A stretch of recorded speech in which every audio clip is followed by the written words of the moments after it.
When less is more, mוסיף ומעביר על דבריו, Zevachim Daf Lamed Aleph. Doing something in a voluntary way is amazing, and we've lived through 2 years of people doing the most incredible things, and still now, just doing the most unbelievable things voluntarily, just sacrificing their lives voluntarily.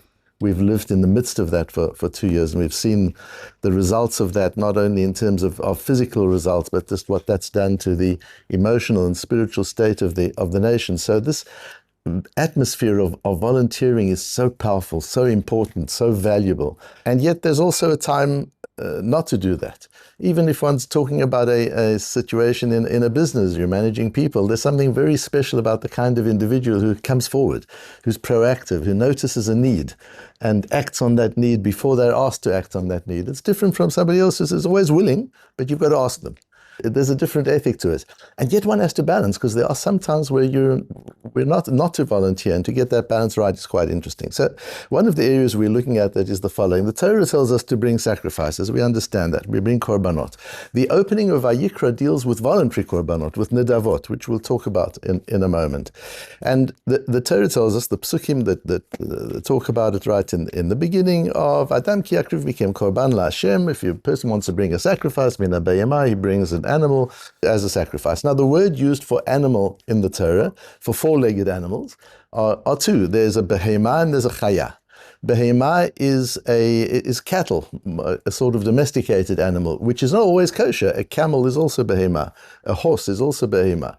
So we don't assume that if it says behema, it means only kosher. A behema is an animal that you have around the farm. And then there's chaya, which are the wild animals, which is not only lions and tigers, it's also antelopes and buffaloes. So it's those that are kept in domestically to some degree, and some those that are wild. So what happens, firstly, questions about can you bring a non-kosher animal, which the Gemara deals with, which is quite fascinating that the Gemara even has such a discussion. But the question more specifically is, can you bring a chaya? You've got a person who has a very large safari out in Africa, and he wants to bring a korban, and he wants to bring a prize buffalo. He wants to bring a beautiful antelope. Is he allowed to? Can he do that? That's not one of the listed korbanot, it would appear. The psukim that deal with that are the following. And again, it's very difficult when you're learning Gemara like this, and the truth is almost any Gemara, you need to have a Tanakh in front of you. When I'm learning, there's always a full Tanakh. Because every time a pasuk is quoted, you want to see the pasuk in its context. You want to see the verse. We learn very lazily, trying to understand. Then we wonder why we find it so difficult. It's difficult sometimes because we just don't put in the effort to do the physical things that make it easier. So the psukim, if you've got the source sheet, that helps a bit. If you're trying to understand it without a Tanakh and without a source sheet, then sit back, relax, and listen, and do the best you can. The one posuk is in Dvarim Pashat Rei, Zot ha-behema asher tochelu. This is the behema that you may eat. Here we're talking about laws of kashrut, not laws of sacrifice. Shor, sei, ksavim, seizim. And then it lists a whole lot of animals, domestic animals, and then ayal, utzvi, v'yachmur, v'akol, v'dishon, v'tor, v'zamer, which are different types of wild animals. They're all antelopes and buck and wild goats, mountain goats, which are included under the broad category of zot ha-behema asher tochelu.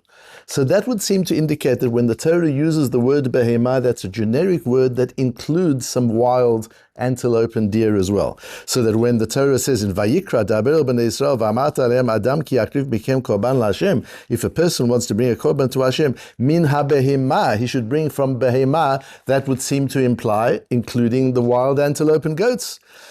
And then the Torah goes on and says, no, but min ha-bakaru min ha-tzon takrivu, not any behema, a subset of behema, which is cattle and sheep.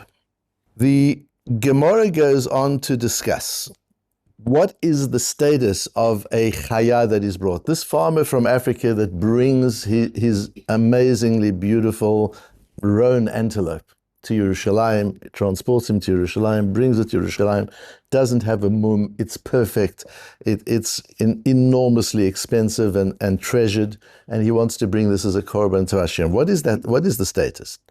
So says the Gemara, this is a machlokes Rabbi Yochanan and Reish Lakish.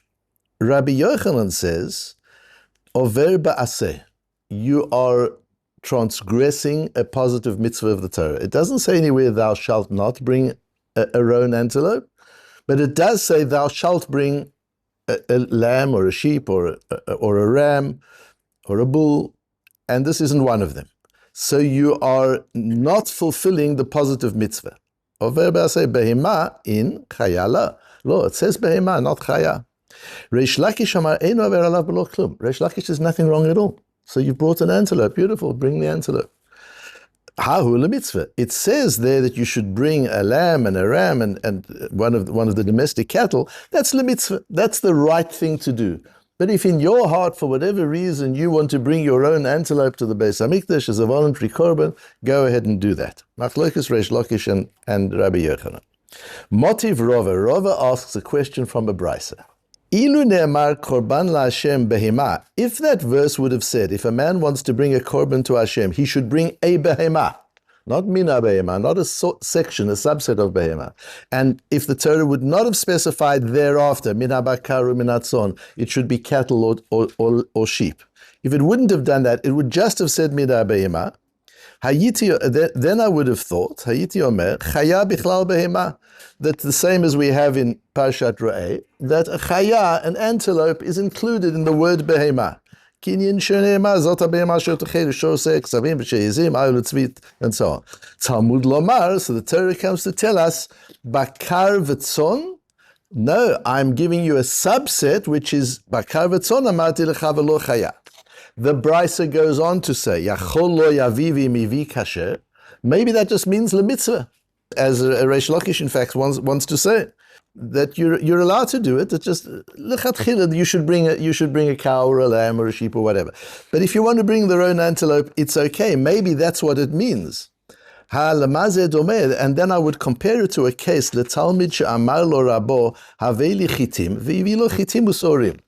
If a master says to his servant, or a Rebbe says to his Talmud, please bring me some wheat, and he brings the Rebbe wheat and flour, is that a terrible thing? She'eno k'ma'avir al dvarav, he's not disobeying the request, ela mosif al dvarav. He's doing what he was told to do, and he's bringing more. And so I would have thought the same applies here. Talmud loma bakar v'tzon amati lecha v'lo chaya. No, explains the brisa, the Torah is specific. I want bakar v'tzon, I want cattle and sheep, I do not want roan antelope. Don't come and bring me roan antelope. I know it's very expensive. I know you went to an enormous amount of trouble. I know you've been nurturing this antelope since it was a little calf, since it was born. I know you transported it all the way. You borrowed a plane from President Trump that he got from the Qataris that was big enough to carry your antelope. It flew to Africa. It took your antelope. You took it to Jerusalem. Amazing. There was a red carpet that the antelope... It's incredible, but no, thank you. That's not what I want. I just want a lamb. That's the brisa, and the brisa goes on. We'll see if we have time to look at the brisa. Asks Tosfos, just a moment, says Tosfos. What are we talking about? We're talking about a moshel and a nimshal. We're talking about a situation and a metaphor. The situation is, the Torah says, bring me a lamb, he brings an antelope. The metaphor, the Rebbe says, bring me wheat, he brings him wheat and barley. How can you compare the two, says Tosfos? In the first case, he doesn't do what he's told to do, he does something else instead. In the second case, he does what he's told to do, and he does something additionally. That's Tosfos' question, which is an obvious question, as you learn the Gemara. Answers Tosfos, Kivan demir tzono meviar korban, ein ze ma'avir. Since he is bringing this korban voluntarily, it's not called disobeying orders, because there are no orders. He was told to bring a korban. Yes, but the Torah does say, if you bring a korban, this is the list of specifications, and he's not following the list. Sharei tzala b'dato, he used his own volition as the driving force of this korban, rather than an instruction in the Torah. How does the Tosfos know that? Because we have in Rashi, on the Posuk, Rashi says, Adam ki yakriv mikem, keshi yakriv b'korbanot diber ha'inyan nedava. We're talking about kishi yakriv, when a man chooses to bring a korban. That's how Vayikra opens. It opens with a korban nedava, with a voluntary korban. Asks the Lubavitcher Rebbe as a matter of interest, why does it open with voluntary korban? Surely it should open with the obligations and then move into the voluntary korban. This is what you have to bring. And if you want to bring something extra, this is how you do it. Why does it open up with the voluntary ones? And secondly, he asks why, if a korban, it's so important what you feel and what you think when you bring a korban. It's not about the korban it says. As the Ramban says, when you bring a korban, you should be thinking that really I'm sacrificing. We talked about it a few dapim ago. You should think of the lifeblood. It's the life force. It's my nefesh. It's my life force that I'm giving. I'm giving it to the Beis HaMikdash. I'm giving it to the Kohen. It's my body that I'm sacrificing for something higher. All of these high thoughts that we're meant to have when we bring a korban, if the thoughts are so important, why do you need the Ramban to tell us that? Why doesn't the Torah tell us anywhere what you're supposed to be thinking? The Torah tells us, don't think chutz lizmano, don't think chutz limkomo, don't think about bringing the korban in the wrong place, don't think about bringing it in the wrong time. Okay, don't. But what am I supposed to think? I know what I'm not supposed to think, but what am I supposed to think? The Torah leaves it blank. Explains the Lubavitcher Rebbe, it's in the opening verses. The Torah is teaching that even when you're bringing something because you have to, there should be nedava in it. Volunteering is not something you do when you don't have an obligation. Volunteering is something you do even when you do have an obligation. You can fulfill an obligation as a volunteer, and you can fill an obligation as somebody who's doing their duty, doing what they have to do. That doesn't mean you're doing it like an Eina Mitzvah, as if you're just doing it completely voluntarily. No, it's not voluntary. You have to do this. I have to keep Shabbos. But that's not how I go into it. I go into it as if I go into it with all my heart and soul, as if I was volunteering. So there's something about volunteering, explains the Lubavitcher Rebbe, that you bring into the obligatory actions as well. They're not only there for the things that are totally voluntary. And the Torah wants us to understand that's the source. The feeling that has to be there is one of nedava. And that's why in the very next pasuk, when it says, Im olah korbano, if you bring an olah, etc., and it says, Al Pesach Oel Moed yakriv oto, you shall bring it to the entrance of the Oel Moed, lirtzono, voluntarily. Says Rashi, what does that mean? Yakrivoto, you've got to bring it melamed shekofinoto. Once you've expressed your voluntary intention, you're obligated to fulfill it. It's like a neder. I'm going to bring a korban. This animal will be a korban. Even though God didn't tell me to do it, I'm doing it voluntarily. Once I've said I'm going to do it, I have created my own obligation. Now we force you. You have to do it. You can't back out and say, I changed my mind. No changing your mind. You've got to do it. However, lirtzono, we force him to do it voluntarily. What does that mean? How do you force somebody to do it voluntarily? Says Rashi, Kofino to'ad shi'omar rotzeani, the same as we have in the case of Gittin, where a get has to be given voluntarily. But if somebody doesn't want to do it voluntarily, we force him to do it voluntarily. This idea is such a Torah idea. You can force somebody to do something voluntarily. Explains the Rambam and others, because our souls want to do the right thing. It's just the Yetzer Hara, all the other stuff, ego and protection and fear gets in the way. But if you can take that away and get down to the essence of what our soul wants to volunteer. Our soul wants to do it. That's what it means. We force him. Yakriv, you've got to bring your korban, but it's got to be lirtzono. Even when we're compelled to do the things we have to do, whether in Torah or in interpersonal relationships, even when we're fulfilling our duties and obligations, which is our first responsibility, to do that, lirtzono, to do that, ad sheyomar rotzeani, I actually want to. I have to, but I actually want to. I want to do what I have to do. That's that Jewish concept. It's not, I have to or I want to. Is this a duty or is this a pleasure? No, it's a pleasure to do my duty. That's what we want to get to. That when I am called up to the army, it's my pleasure.